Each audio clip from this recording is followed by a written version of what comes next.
1 जनवरी 2004 से सरकारी सेवा में आने वाले जो कर्मचारी national pension system, new pension scheme या एनपीएस के अंतर्गत आते हैं, उन कर्मचारियों के मन में यह उत्सुकता होना स्वाभाविक है कि उन्हें रिटायरमेंट के बाद किस तरह से पेंशन मिलेगी, क्योंकि सर्विस में आने के बाद अन्य कर्मचारियों से चर्चा करने और इधर उधर पढ़ने और सुनने के बाद उन्हें यह तो समझ में आने लगता है कि उन्हें पेंशन उस तरह से नहीं मिलेगी जिस तरह से ओल्ड पेंशन सिस्टम के अंतर्गत आने वाले कर्मचारियों को मिलती है। नमस्कार, आप देख रहे हैं सीपीके कॉर्नर और मैं हूं आपका दोस्त सीपी गोचोर। जैसा कि आपको पता ही है कि एनपीएस टीयर 1 अकाउंट में हर महीने कर्मचारी की सैलरी से 10% अमाउंट और एम्प्लॉयर के द्वारा 14% अमाउंट जमा किया जाता है। रिटायरमेंट पर यह टोटल अमाउंट और इस पर मिलने वाला रिटर्न कर्मचारी का टोटल कॉर्पस होता है। इस टोटल कॉर्पस का एक भाग रिटायरमेंट पर कर्मचारी को लमसम पेड कर दिया जाता है और दूसरे भाग की कर्मचारी को एन्युटी परचेज करनी होती है। तो इस वीडियो में हम बात करने वाले हैं एनपीएस के अंतर्गत आने वाले कर्मचारियों के एन्युटी या पेंशन प्लान के बारे में, जिसके द्वारा कर्मचारी हर महीने, 3 महीने, 6 महीने या फिर 12 महीने के हिसाब से अपनी सहूलियत के अनुसार पेंशन प्राप्त कर सकते हैं। तो बने रहिए सीपीके कॉर्नर के साथ। और हाँ, अगर आपने सीपीके कॉर्नर को अभी तक भी सब्सक्राइब नहीं किया है तो जल्दी से कर लीजिए, ताकि सीधी और सरल भाषा में फैक्ट के साथ वीडियो सबसे पहले पहुंचे आपके पास। आइए मिलकर शुरू करते हैं। सबसे पहला सवाल कि एन्युटी क्या है। एन्युटी एक इंश्योरेंस प्रोडक्ट है जिसमें आपके और बीमा कंपनी के बीच एक तरह का कॉन्ट्रैक्ट होता है, जिसमें व्यक्ति को एक मुश्त निवेश करना होता है। भविष्य में आपको इसके बदले मासिक, तिमाही, छमाही या वार्षिक रूप से भुगतान किया जाता है। एन्युटी का इस्तेमाल रिटायरमेंट पोर्टफोलियो के हिस्से के तौर पर किया जाता है। इसमें जब तक आप जीवित रहते हैं, जब तक आपको एक निश्चित आय मिलती है और मृत्यु के बाद नॉमिनी राशि लेने का अधिकार होता है।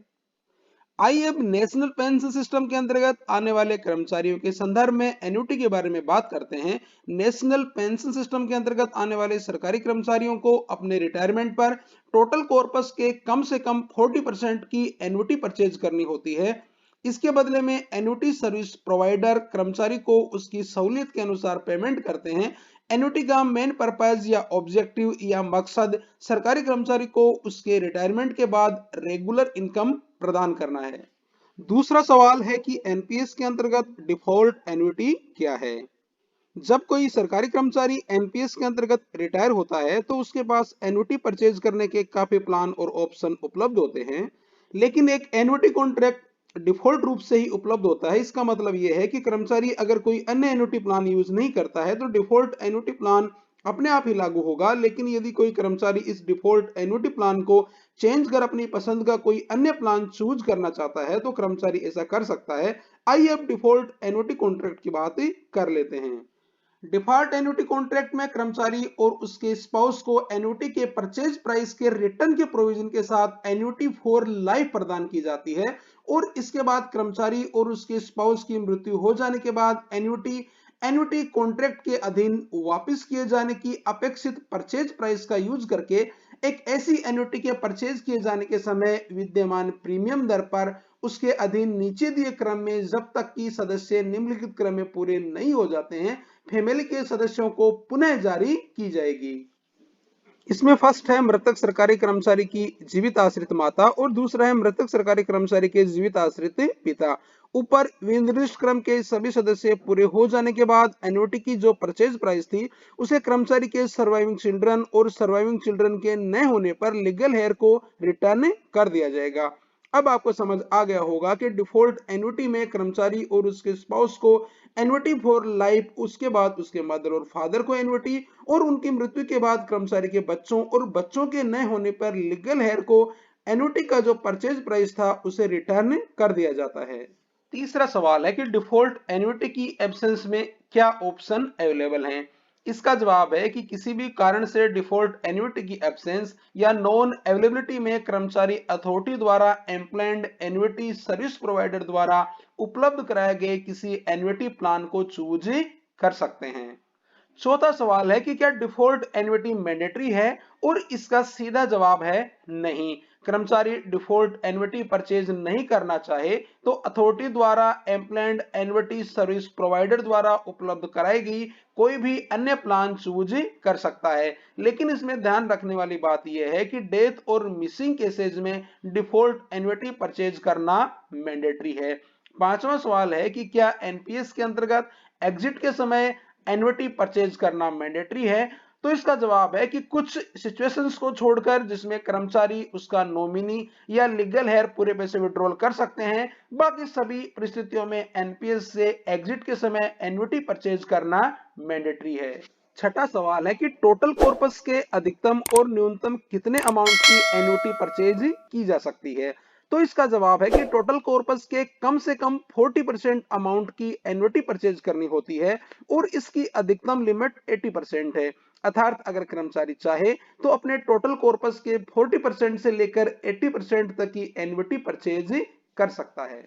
सातवां सवाल है कि एनपीएस के अंतर्गत एन्युटी प्रदान करने के लिए एन्युटी सर्विस प्रोवाइडर के रूप में पीएफआरडीए द्वारा किन कंपनियों को एम्प्लॉयड या सूचीबद्ध किया गया है। नीचे दिए 14 एन्युटी सर्विस प्रोवाइडर की लिस्ट है जो कि पीएफआरडीए द्वारा एम्प्लॉयड या सूचीबद्ध है और इनमें से किसी से भी एन्युटी परचेज की जा सकती है।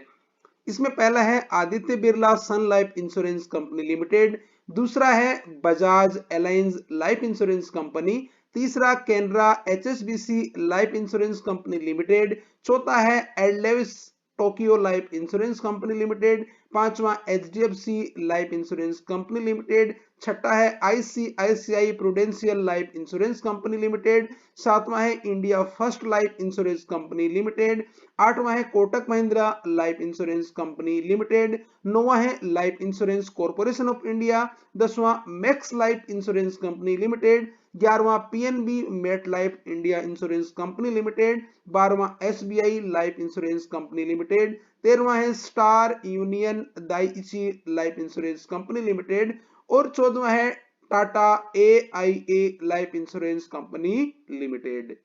एन्युटी सर्विस प्रोवाइडर के बारे में अगर आप ज्यादा जानना चाहते हैं तो पीएफआरडीए की वेबसाइट पर विजिट करें। आठवां सवाल है कि एनपीएस से 60 साल की आयु से पहले अर्थात सुपर एन्युएशन की एज से पहले एग्जिट करने के मामले में एन्युटी कब शुरू होगी, एग्जिट होने के तुरंत बाद या फिर सुपर एन्युएशन की एज के बाद। तो इसका जवाब है कि एन्युटी किसी भी एन्युटी सर्विस प्रोवाइडर द्वारा किसी भी एन्युटी को खरीदने के लिए मिनिमम एज के तुरंत बाद शुरू हो सकती है। कर्मचारी नॉमिनी या लीगल हेयर को सुपर एन्युएशन एज तक वेट करने की जरूरत नहीं है। अगला सवाल है कि एनपीएस के अंतर्गत एन्युटी के लिए कौन से ऑप्शन अवेलेबल हैं। एनपीएस के अंतर्गत उपलब्ध मोस्ट कॉमन वेरिएंट निम्न प्रकार से हैं। इसमें पहला है annuity for life with return of purchase price on death. Purchase price का मतलब है जिस अमाउंट द्वारा एन्युटी परचेज की गई थी। एन्युटी के इस वेरिएंट में कर्मचारी को उसकी लाइफ तक एन्युटी मिलेगी और उसकी डेथ के बाद एन्युटी रोक दी जाएगी और परचेज प्राइस मृत कर्मचारी के नॉमिनी या लीगल हेयर को रिटर्न कर दिया जाएगा। इसमें दूसरा है एन्युटी गारंटेड फॉर 5, 10, 15 और 20 year and for life thereafter. Annuity के इस वेरिएंट में कर्मचारी को उसकी गारंटी पीरियड तक एन्युटी ग्रांट की जाएगी जिस गारंटी पीरियड तक उसने एन्युटी चूज किया है और अगर कर्मचारी की मृत्यु इस गारंटेड पीरियड में ही हो जाती है तो उसके नॉमिनी को शेष गारंटेड पीरियड तक एन्युटी ग्रांट की जाएगी और उसके बाद एन्युटी रोक दी जाएगी और इसके बाद जो एन्युटी का परचेज प्राइस है वह नॉमिनी या लीगल हेयर को रिटर्न नहीं किया जाएगा। अगर कर्मचारी की मृत्यु गारंटी पीरियड के बाद होती है तो कर्मचारी को गारंटी पीरियड के ओवर होने के बाद भी एन्युटी ग्रांट की जाएगी और कर्मचारी की मृत्यु के बाद एन्युटी रोक दी जाएगी और इस अवस्था में भी कर्मचारी के नॉमिनी या लीगल हेयर को एन्युटी का जो परचेज प्राइस है वह रिटर्न नहीं किया जाएगा।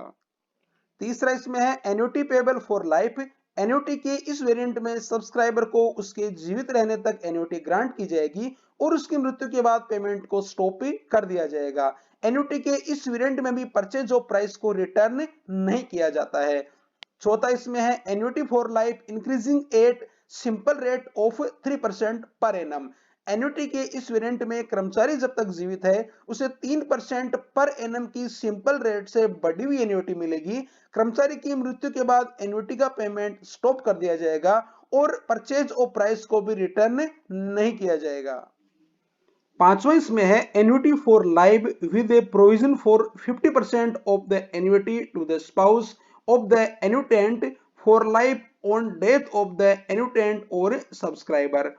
एन्युटी के इस वेरिएंट में कर्मचारी जब तक जीवित है एन्युटी प्राप्त करेगा और उसकी मृत्यु के बाद उसके स्पाउस को एन्युटी का 50% अमाउंट उसकी मृत्यु तक दिया जाएगा और उसके बाद एन्युटी का पेमेंट रोक दिया जाएगा। अगर स्पाउस की मृत्यु कर्मचारी से पहले हो जाती है तो कर्मचारी की मृत्यु के बाद पेमेंट स्टॉप कर दिया जाएगा। यहाँ ध्यान रखने वाली बात यह भी है कि एन्युटी का ये वेरिएंट विद और without return of purchase price अर्थात दोनों ऑप्शन के साथ लिया जा सकता है। छठा इसमें है annuity for life with a provision for 100% of the annuity to the spouse of the annuitant for life on death of the annuitant और सब्सक्राइबर। एन्युटी के इस वेरिएंट में कर्मचारी जब तक जीवित है एन्युटी प्राप्त करेगा और उसकी मृत्यु के बाद उसके स्पाउस को एन्युटी का 100% अमाउंट उसकी मृत्यु तक दिया जाएगा और इसके बाद एन्युटी का पेमेंट रोक दिया जाएगा। अगर स्पाउस की मृत्यु कर्मचारी से पहले हो जाती है तो कर्मचारी की मृत्यु के बाद ही पेमेंट स्टॉप कर दिया जाएगा। यहाँ ध्यान रखने वाली बात यह है कि एन्युटी का ये वेरिएंट विद और without return of purchase price अर्थात दोनों ऑप्शन में से किसी भी ऑप्शन के साथ लिया जा सकता है। 10वां सवाल है कि जिस अमाउंट की एन्युटी परचेज की गई है क्या वो कर्मचारी या उसके स्पाउस या नॉमिनी या लीगल हेयर को वापस कर दी जाएगी, और इसका जवाब यह है कि ये टाइप ऑफ एन्युटी पर डिपेंड करता है। वैसे इसकी विस्तार से चर्चा अभी हमने पिछले पॉइंट में ही की है।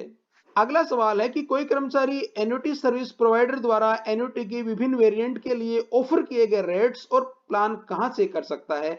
इसका जवाब है कि एन्युटी रेट्स और डिटेल्स को सीआरए की वेबसाइट और कंसर्न एन्युटी सर्विस प्रोवाइडर की वेबसाइट पर भी चेक कर सकते हैं। अगला सवाल है कि एन्युटी के लिए क्या टैक्स बेनिफिट्स उपलब्ध हैं। इसका जवाब है कि सुपर एन्युएशन के समय एन्युटी परचेज के लिए यूज किया गया अमाउंट टैक्स एग्जम्प्टेड है, लेकिन एन्युटी परचेज करने के बाद जब कर्मचारी को जो इनकम या पेंशन प्राप्त होगी वह इनकम उस वर्ष के टैक्स स्लैब के हिसाब से टैक्सेबल होगी। 12वां और अंतिम सवाल है कि क्या कोई कर्मचारी अपने एन्युटी सर्विस प्रोवाइडर या टाइप ऑफ एन्युटी को कभी भी चेंज कर सकता है, और इसका जवाब है कि एक बार एन्युटी परचेज कर लेने के बाद किसी अन्य एन्युटी सर्विस प्रोवाइडर या अन्य एन्युटी स्कीम में जब तक ही कैंसिलेशन या री इन्वेस्टमेंट के ऑप्शन की अनुमति होगी, जब तक कि यह सर्विस प्रोवाइडर द्वारा निर्दिष्ट टाइम लिमिट के भीतर हो। फ्री लिमिट के लिए वार्षिक अनुबंध की शर्तों या विशेष रूप से बीमा विनियामक और विकास प्राधिकरण द्वारा प्रदान की गई हो तभी ये संभव है। यह वीडियो आपको कैसा लगा जरूर बताएं। अगर वीडियो आपको पसंद आता है तो अपने मित्रों को इसे शेयर जरूर करें और चैनल को सब्सक्राइब जरूर कर लें। अपनी इजाजत दीजिए, जल्द मिलेंगे एक नई वीडियो के साथ। अपना और अपनों का ख्याल रखें। जय हिंद।